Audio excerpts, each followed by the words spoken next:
Nomor 2, minuman keras.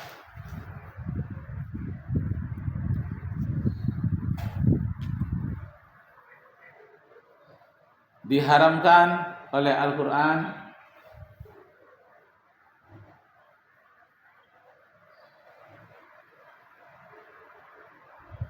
surat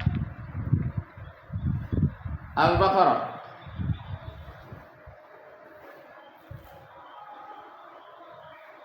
ayat 219. Al-Baqarah ayat 219 yang menyatakan bahwa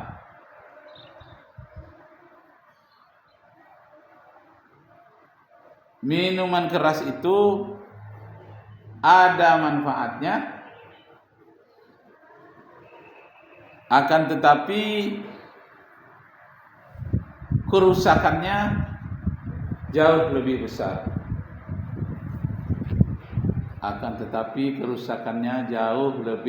besar. Sekarang cek di Al-Quran itu, betul nggak? Ada surah Al-Baqarah ayat 219 atau 200 berapa? Mungkin Ustaz keliru menyebutkan nomor ayatnya. Berapa tentang larangan minuman keras? Dia tidak jauh dari situ, kalaupun keliru Ustaz menyebutkan nomor ayatnya. 200 berapa? Tentang ya. Ayat berapa itu? Ayat 219. Coba. Mereka menanyakan kepadamu itu Muhammad tentang khamar. Betul. Berarti ayat 219 betul, tentang khamar. Mereka bertanya tentang khamar, minuman keras. Terus Katakanlah pada keduanya terdapat dosa besar dan beberapa manfaat bagi manusia. Tetapi dosanya lebih besar daripada manfaatnya. Dan mereka menanyakan kepadamu tentang apa yang harus mereka infakkan. Katakanlah kelebihan dari apa yang diperlukan.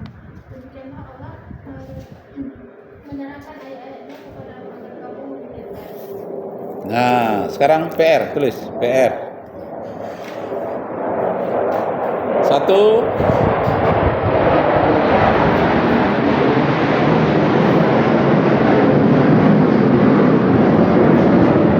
Tulislah 3 ayat. Ambil dari buku The Choice nanti ya. Di sini ada nih. Tulislah 3 ayat di dalam kitab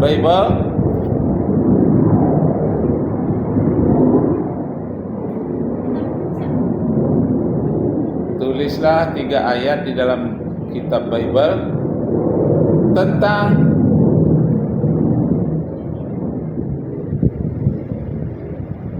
haramnya mabuk-mabukan atau minuman keras.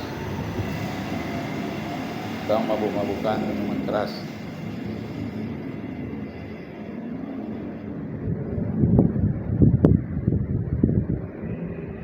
Yang kedua,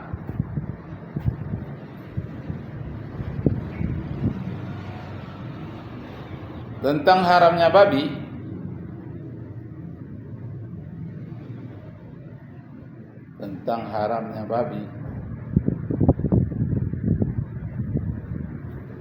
Sudah jelas-jelas di dalam Taurat, Injil dan Al-Quran. Sangat dilarang.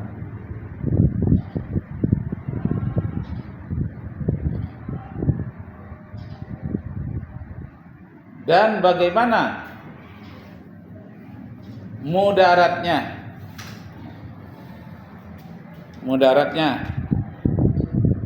makan daging babi menurut penelitian sains dan ilmu kesehatan modern. Itu lihat internet nanti ya. Itu kerusakan itu paling enggak 10 ya, 10 buah. inilah, yang cacingnya lah, yang menimbulkan zat kolesterolnya lah, yang lain-lain, apa akibatnya.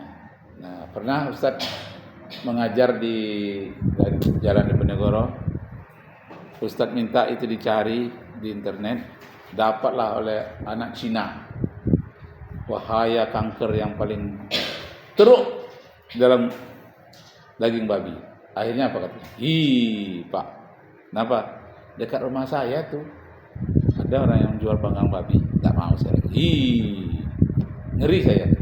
Nah, mulai hari itu dia tidak mau lagi makan daging babi, walaupun agamanya masih tetap agama Konghucu. Tapi makan daging babi tak mau. Kemudian dia dipersembahkan kepada dewa-dewanya, tapi dia tidak mau makan lagi. Nah, kita harapkan mudah-mudahan satu saat nanti dia bisa dapat hidayah masuk Islam. Karena Islam itu tidak mengharamkan begitu saja.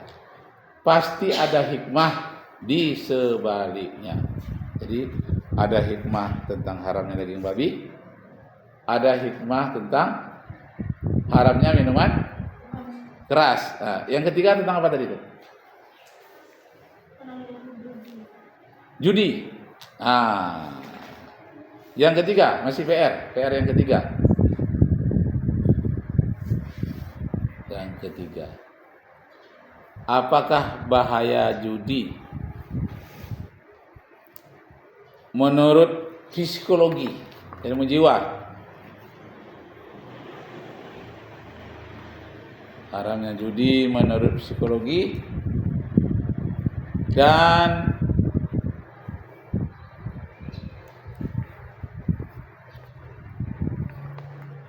menurut kajian ekonomi Islam. Menurut kajian ekonomi Islam. Nah, jadi Ustaz terangkan sedikit. Ada beberapa negara di dunia ini penghasilannya hanya dari judi. Mana negaranya tuh? Makau. Pernah dengar nama Makau? Hanya dari judi. Tapi akibatnya apa? Akibatnya tidak baik kepada generasinya. Malas bekerja. Hanya mikir. Sakit jiwa. Banyak yang bunuh diri. Orang kalah judi banyak bunuh diri. Itu dia kalah. Bunuh diri di Makau itu. Makau itu adalah sebuah pulau antara Pulau Jawa dengan Pulau Australia. Ada pulau di situ, Makau.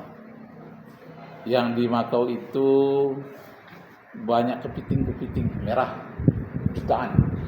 Itu menjadi objek wisata internasional. Jadi psikologi judi ini luar biasa. Kan banyak tuh oleh Roma Irama katanya. Judi adalah awal dari kebangkrutan. Judi, hasil judi haram dan najis, ya gitu kan. Jadi banyak hal judi ini tidak boleh.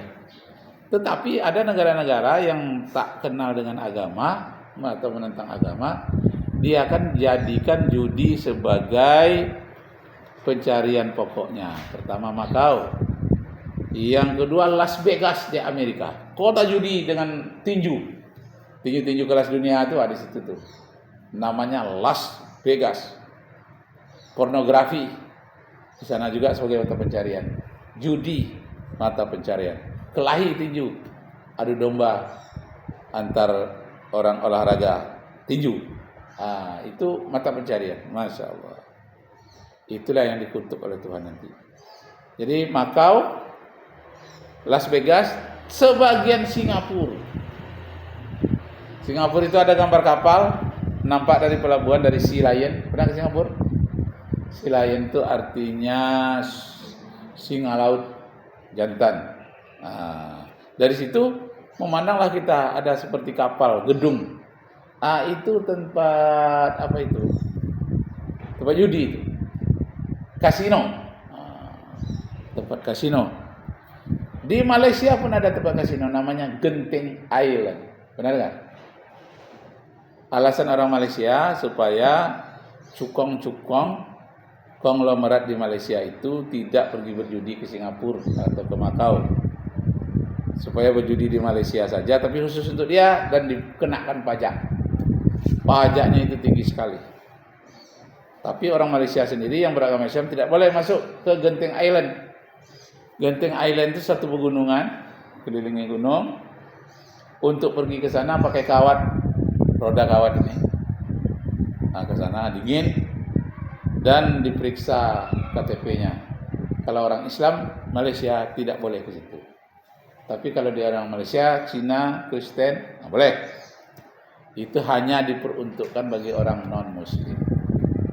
Tapi bagi orang Indonesia, walaupun Muslim, boleh pergi. Oh, kartu Indonesia, Indun-Indun nah, bolehlah. Naiklah kawat tuh. Kawatnya kecil, berjalan. Rasa-rasanya seperti mau jatuh. Kalau jatuh pasti mati. Ya, orang semua mati kita lagi. Tapi tak ada yang mati situ. Selamat. Nampaklah orang berjudi segala macamnya, yang main domino, yang main kartu, yang makan yang putar-putar. Tidak ada yang senyum satupun. Masa mukanya semua. Masing-masing ingin menang. Jadi judi itu sangat berbahaya. Nah, dalam Al-Quran dikatakan innamal khamru wal maisiru wal azlamu rijsum min amali syaitan.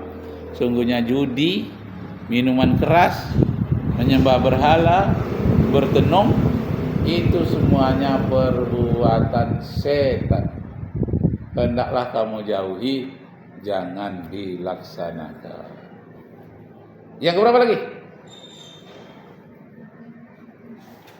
Yang keempat tentang apa tadi? Catatan hukum. Haramnya riba. Taurat dan Injil. OPR.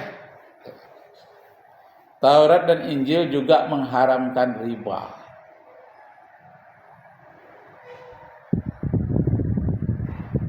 Tetapi itu hanya untuk sesamanya.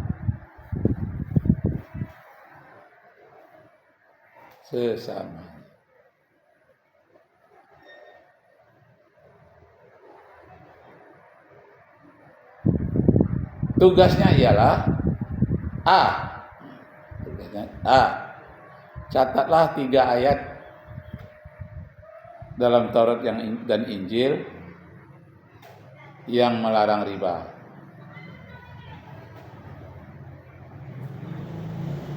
Ayat ini Taurat dan Injil melarang riba. B, apakah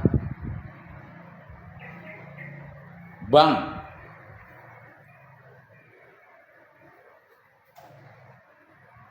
syariah di Indonesia terhindar dari riba? Apakah bank syariah di Indonesia terhindar dari riba? Terangkanlah dengan lengkap.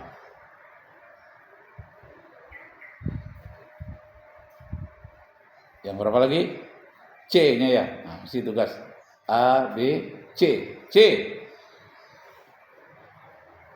Apakah bahaya riba yang paling parah menurut hukum Islam? Bahaya riba yang paling parah menurut hukum Islam,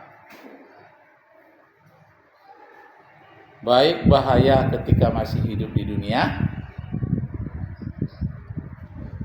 maupun bahaya setelah